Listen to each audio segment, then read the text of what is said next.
Hello students, welcome to my class. I am Rajni Mahajan, PGT History, Kendriya Vidyalaya, Sector 31D, Chandigarh. Let's learn history with Rajni. In today's class, we will do the fifth lesson of our class 12th history, that is through the eyes of travelers. In this lesson, we will learn about three travelers who visited India in different centuries. First of all, Al-Biruni, who came to India in 11th century. Ibn Battuta, who came to India during 14th century. And Francois Bernier, who came to India in 17th century. So, first of all, we will do about Al-Biruni, and while reading the lesson, we will do some important questions also. First of all, Al-Biruni. When we talk about his early life, he was born in 973 AD in present-day Uzbekistan.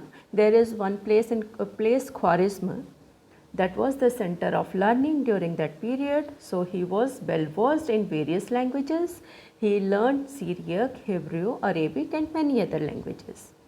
He was captivated and taken to Ghazni by Mahmud of Ghazni by the time he invaded Khwarizm. Al-Biruni lived at Ghazni and died there at the age of 70. He spent years in the company with the locals of Punjab and Brahmin priests. He learned Sanskrit and studied many religious and philosophical texts. This is a picture of Al-Biruni for your reference. When we talk about his book Kitabul Hind, students, one question comes on Kitabul Hind. This question can come for 3 marks. So, here are the details of this book. This book has been written in Arabic. It is a very simple, lucid and voluminous text. It talks about various subjects in India, for example, Indian religion, culture, Indian meteorology, astronomy, iconography and many more subjects. This book has been written in a very distinctive style. This book contains 80 chapters and each chapter begins with a question. And the description of the chapters is based on Sanskritic tradition and concludes with a comparison with other cultures. He translated Indian text from Sanskrit, Pali and Prakrit into Arabic language. Students, when we visit a distinctive land or different land, we have to face many problems. But today is the period of era of technology, so we don't find much problem. As everything is available, every information we can get on internet. But by the time these travelers were visiting India, we should not forget that time all this technology or devices were not available. So these travelers had to face many problems.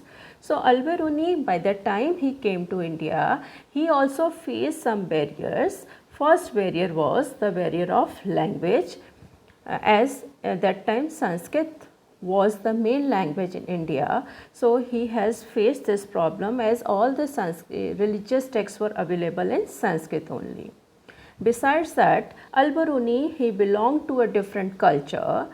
And third one was the self-absorption of Indians, as Indians were not ready to absorb the person of another culture immediately. Besides that, Al-Biruni has given his description or the observation on different topics or different customs of India. He has specially mentioned about the caste system of India. He says that this caste system is not unique to him, because he had already witnessed these social divisions in that time Persia, where also society was divided into 4 parts. But he says that the Indian caste system is very rigid, and according to him, it was contrary to the laws of nature, because the Indian caste system was so rigid and there was no scope of any improvement. And Al-Biruni's this description of this caste system was influenced by his studies of normative Sanskrit texts. That means he had learned about this caste system from Sanskrit text, and he has mentioned it, which is written in the Purush Sukta of Rig Veda, that the Varnas of Indian society were originated from a divine body, that is Brahm. From the mouth, Brahmins were originated, from arms, Kshatriyas, from thighs, Vaishyas, and from feet, Shudras. So these Varnas were having the same role in the society as these organs are having importance in the body. But he says that the people of all these Varnas, they live together in the same towns and villages, mixed together in the same houses and lodgings. So these are the three important descriptions regarding Al-Biruni. First of all, we have learned about his book, we have learned about the caste system mentioned by him, and third one, we have learned about the barriers faced by Al-Biruni. These are three important questions which are covered. Now we will talk about the second traveller, Ibn Battuta. Ibn Battuta, he has written book Rihla. This book is also in Arabic. When we learn about the life of Ibn Battuta, we came to know that he was born in Morocco, or we can say that one place in Morocco, that is Tangier, and he was well educated, he was well versed in Sharia. Sharia means Islamic religious law. The book written by Ibn Battuta is Rihla. This book is also written in Arabic language. It gives us rich details of social and cultural life in the subcontinent in the 14th century. Ibn Battuta, he wanted to gain practical knowledge, so he was a very keen observer and he travelled a lot. He left his family and friends behind to travel. He reached Sindh in 1333, where he heard about the Sultan of Delhi, Muhammad bin Tughlaq. He came to his court, who appointed him as a Qazi or judge at Delhi. He remained in this position for many years, but then due to a misunderstanding, he was imprisoned. Once the misunderstanding was cleared, he was restored to the imperial services. He was ordered by Muhammad bin Tughlaq in 1342 to proceed to China as his representative to the Mongol rulers. He went to Malabar coast through Central Asia. Then from there he went to Maldives and he stayed there for 18 months. From there he went to Sri Lanka. In Maldives also he worked as Qazi. Then he came back to Malabar from Maldives, and then he resumed his mission to China, and he went back to his home in 1347. He also visited Beijing, but he did not stay in China for a longer period. His accounts are often compared with that of Marco Polo. Marco Polo, who was a Venetian traveller who also visited China and India. Ibn Battuta has recorded his observations of people, culture, beliefs and values, etc. He also noted that the travelling during those periods from one place to another place took a long time and was very insecure, because many of the times he also had to face the robbers on the way, and he used to travel in caravan. Caravan means group of people rather than travelling alone. Besides that, Ibn Battuta has also mentioned about the loneliness which he had to face during his travels, and many of the times he was homesick. But as he was a very keen observer and he always enjoyed to witness the new things, so he kept on traveling. He spent several years of traveling through North Africa, Western Asia and Central Asia, visited India and China. By the time he returned to his place, the local ruler, he appointed Ibn Juzai to record the observations or the experiences of Ibn Battuta. Ibn Battuta, he says that India was the part of global network of communication in the 14th century. He spent much of his time with learned men and enjoyed the cosmopolitan culture of Indian subcontinent. He interacted with the people of different linguistic groups, and he has highlighted the things which were new to him. For example, he has specially mentioned about the coconut and pan. These two things were placed a special reference in his accounts or the travelogues, as he had not seen these things in his place. He has given a very interesting description of coconut, and he says that though the tree looks like a date or palm tree, but the fruit is totally different. And he has mentioned the coconut, that nut of this tree, and he has compared it with the human face. He says that as the human face is having two eyes and all, and this coconut tree's nut of this tree is also having the same features. Besides that, he has also mentioned about the pan which was grown in a vine, and he says that this pan, that leaves of this pan was chewed with supari, that was like a nutmeg. Besides that, Ibn Battuta has mentioned about many different features of India. Student, this question comes that what was the observation of Ibn Battuta regarding the cities of India. So, first of all, he says that Indian cities were full of exciting opportunities. Second thing, he has mentioned that these cities were densely populated and prosperous. He says that he has mentioned especially about the Indian markets also. He says that Indian cities were having crowded streets, and these cities were having bright and very colorful markets. And very interestingly, he says that he has observed that Indian bazaars or markets were not only the places of economic activities, but these were the hub of social and cultural activities also. He says that each bazaar had almost a mosque and a temple, and there were special places for public performances.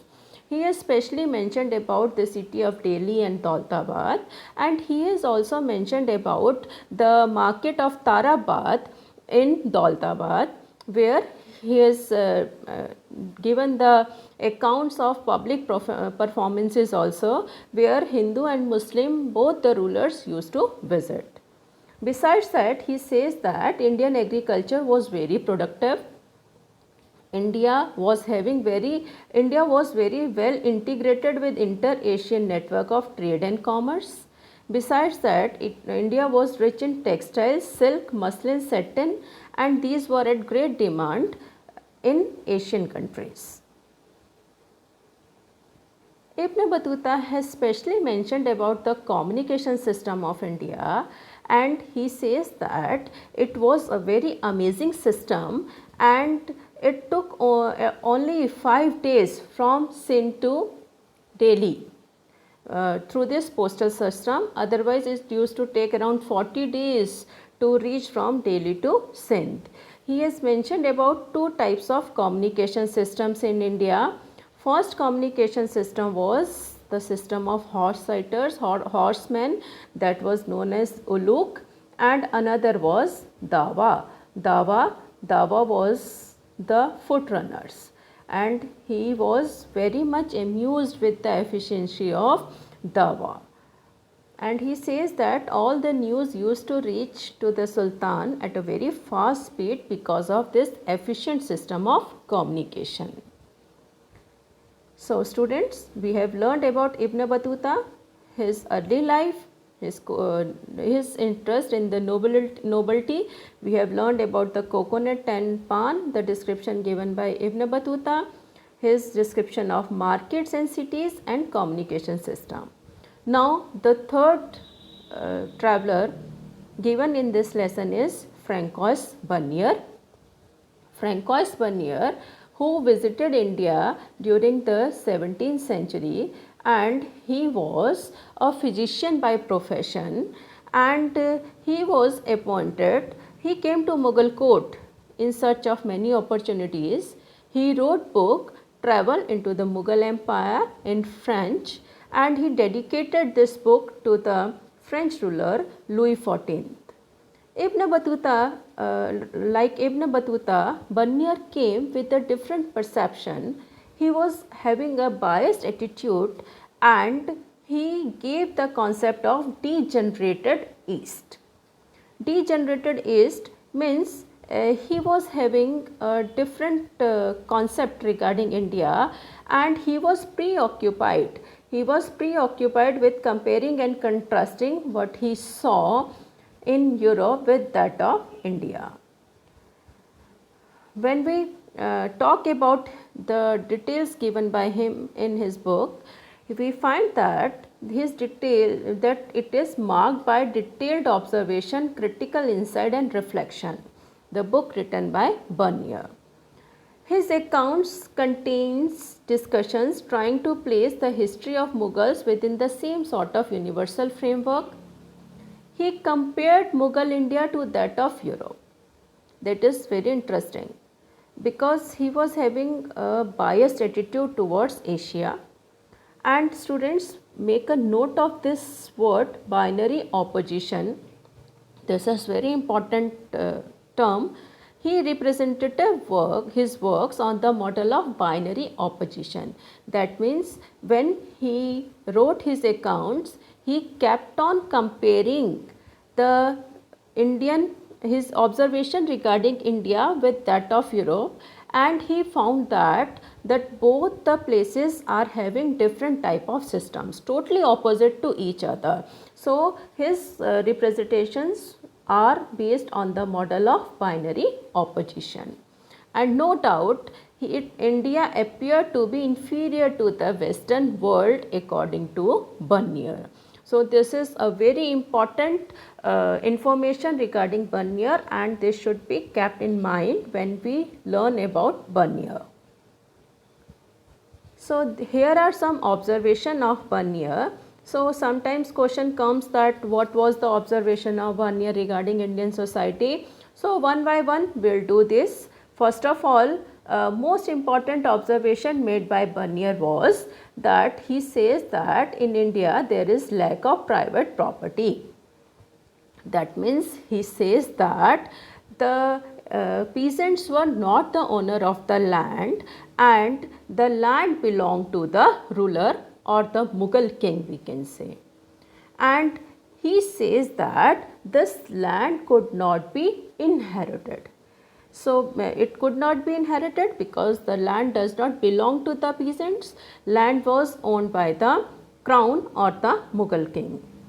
And according to him, because the land was in the ownership of the king, so the peasants, they did not do any effort for the improvement of this land, and he says that they shunned or they avoided a long term investment in the land. So this is an important observation of Bernier, and he says that in the absence of land ownership, there was no emergence of improving landlords who could maintain or improve land. So there were some impacts of this land ownership. He says that the land was ruined. This is his observation, that the land was ruined, agriculture was ruined, and there was excessive oppression of peasantry. That means peasants were suppressed, and it caused decline in the living standards of the people. So this is another important observation of Bernier. He says that India, some people were very rich and some people were very poor, but he has not observed any middle class in India. This is a very important thing, because according to Bernier, people were either rich or poor and there was no middle class in India. But when we see the description of the Mughals, we will find that there was a big chunk of Indian mass who were the rich peasants and they made the middle class. Besides that, another third important observation of Barnier regarding India was that he says that the he described the Mughal empire as, he says that the king was the king of beggars and barbarians.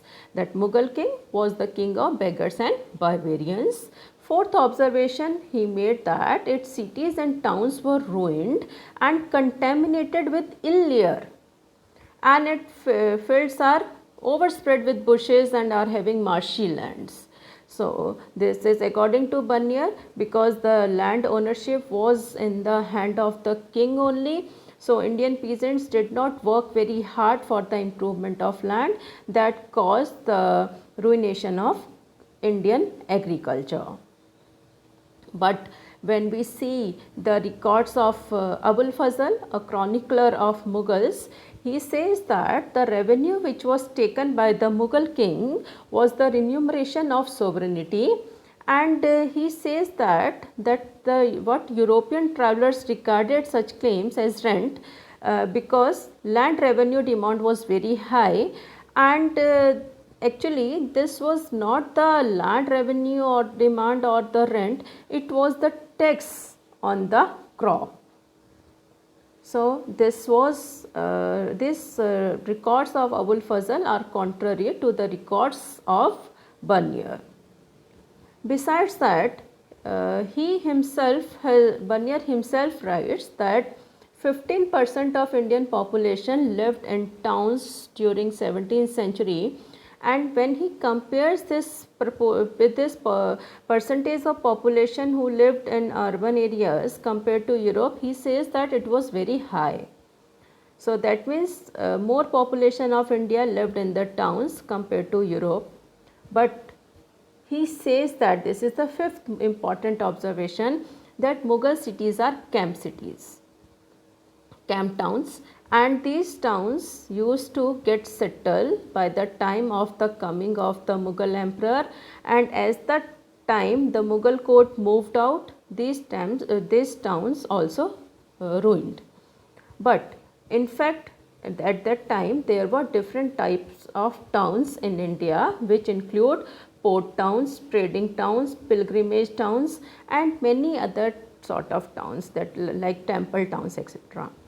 And these towns were the index of prosperity of merchant communities. There were different type of merchants, and these merchants had very strong organizations, and these organizations were called guild or shrenis. And besides that, these travelers, these are the important observation of Barnier. And besides that, he says that in another observation, he says that the Indian artisans, they are very lazy, and they do not work for the improvement of their art, as they do not have any incentive to improve the life of their manufacturers. He says that the manufacturers were already in decline in India, but he also gives a contrary statement, as he says that precious metals from all over the world or the Europe flows to India because Indian goods are at high demand in these places, and these goods are exchanged with the precious metals. So, these are the observations of three travelers. Besides that, these travelers has mentioned about some other things also, especially they have written about the women, sati and laborers, and Ibn Battuta has specially mentioned about the slavery system of India. He says that slaves were sold in the market and like other commodities, and these were exchanged at gifts, and he says that among slaves, women slaves were especially in great demand because they were used for the domestic works, and some of these women slaves were very well expert in music and singing, and he also had witnessed their performances during the marriage of the sister of the Sultan. So these women slaves also worked as the spy for the Sultan. Besides that, that Francois Bernier, he has mentioned about the sati system of India, and while mentioning regarding the sati, practice of sati, he has compared the status of Indian women with that of the status of the women in Western Asia, Europe, and he says that the women enjoyed much more freedom or dignity in their life compared to India. So he had mentioned about Sati incident which he witnessed in Lahore, and he says that the women were compelled to burn alive on the funeral pyre of their husband, and most of the time that these women, when they were not willing to do so, they were forced to do so. But we find that always it was not like that, as we can see that the women in India, they worked shoulder to shoulder in agriculture and non-agricultural production, and even they participated in the commercial activities, and many of the women of rich household or the business family, they participated in the commercial activities of their families. So students, I hope you enjoyed the lesson, and we have to write the notes on this lesson, and these slides will help you to understand this lesson in a very interesting manner. Thank you.